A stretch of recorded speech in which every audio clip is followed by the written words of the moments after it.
To a developing story, two bills to raise smoking and vaping ages in the state of Florida. They are gaining steam. It would increase the minimum smoking age from 18 to 21. It would also include electronic smoking devices in the state's definition of tobacco. But here's the question this morning.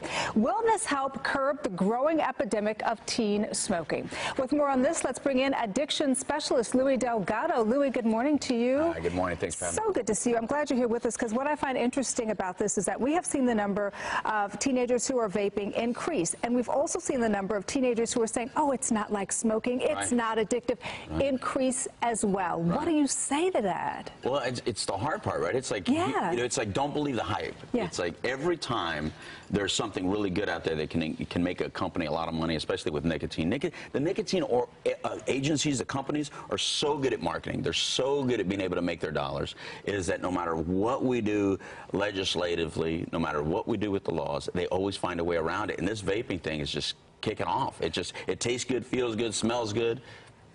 That's, I think, kind of the thing for me that is so frustrating, because you talked about taste good, right? Yeah. So they're making these fruit flavors and these bubblegum flavors and these candy flavors that are attracting these young people to do it. And that, again, lends credence to the fact that they say, oh, it's not that dangerous for me. And I know that you brought an example here to show us, so if we can come back out and show this example, because I think this is fascinating. When you look at this and you smell it, you don't and even you have say, to open it. Just go right near it. It smells like candy. I mean, it literally smells like candy, right? So when you have something like this, you put it inside one of these, like this. But you don't really even know what that is. Like, if I saw that... Yeah, you don't even know. I thought it was a makeup thing, to be honest with you, when I first saw it, because it's nice and pretty and pink. And this is not the smallest one. The Jewel is even, half this size, and it looks like something you put in your computer. Right. And that's how kids can hide it in school. Right. And that's how they can get away with it in school, You can hide it in the palm of your hand. You can put it in your pocket. So when we talk about these two bills, what are your thoughts?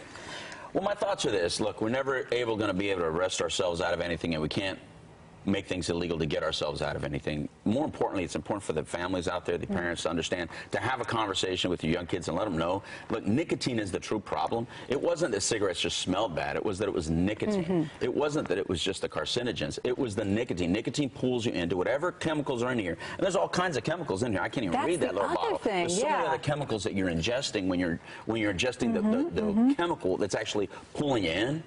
But that has you pulling in, and then it has you accepting all the other chemicals that we really don't have 20-year studies. We don't have long enough studies to know how dangerous this is or how harmful. So we know that vaping contains nicotine, but do we also know, or is there any evidence that leads credence to the fact that perhaps it's a gateway, right? It could lead to other things. If by gateway you're meaning it causes you to experiment with other things because you're already accepting one thing, then yes. Because once you have one flavor, you're going to try another flavor. You're going to try another. It's like, look, when I used to smoke, I would smoke one thing, but anything that kind of looked the same, I would smoke. I smoked a cigar. I smoked a brown cigar. I smoked a big cigar. I smoked a little cigar.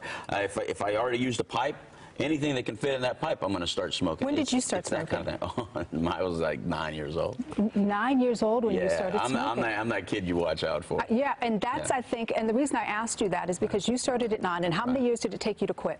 Well, luckily, not luckily, I actually used more other substances. I was more of a marijuana, cocaine user than a nicotine. But nicotine was the last drug that I did quit, because after I quit all drugs and everything like that, I stayed on nicotine. So I think I quit nicotine, what, 19, 20 years ago? 19, 20 years ago. So what message then, Louis, would you, as somebody who has survived addiction, give to other kids who think vaping is so innocent and there's it's not going to hurt me? Listen, I'll tell you, please, anything that can hijack the way you think, hijack your brain that makes your behaviors change.